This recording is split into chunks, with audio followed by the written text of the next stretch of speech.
আসসালামু আলাইকুম। আজকে টমেটোর চারা রোপণ করার শুরু করলাম। তো প্রথমে চারাগুলোকে বেছে বেছে উঠিয়ে নিয়েছি একটা ঘরের জন্য, ঠিক আছে। আরও কিছু উঠিয়েছি। এখন এই যে গোড়াগুলো সাদা পানি দিয়ে হালকা একটু নাড়াচাড়া করে এই মাটিটাকে ছাড়িয়ে নেব। তারপর এখানে কার্বনডাজিম গ্রুপের ছত্রাকনাশক গুলিয়ে রেখেছি অল্প পানির মধ্যে। এই যে কার্বনডাজিম গ্রুপ অথবা ম্যানকোজেব প্লাস কার্বনডাজিম যে কোনো ছত্রাকনাশক দিলেই হবে। এইখানে 10 মিনিটের মতো ভিজিয়ে রাখবো।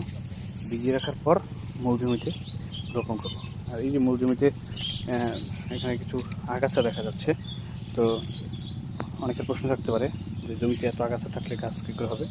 এগুলো ক্যামেরায় বোঝা যাচ্ছে কিনা জানি না, একটু লালচে ভাব এসে গেছে, অর্থাৎ গতকালকে আগাছানাশক দেওয়া হয়েছে।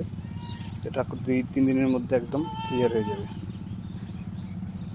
এই যে এইভাবে গাছের গোড়াটা সম্পূর্ণ পরিমাণে ডুবিয়ে ছত্রাকনাশক দেওয়া যে পানির মধ্যে প্রায় 10 মিনিট পর্যন্ত ভিজিয়ে রাখবো।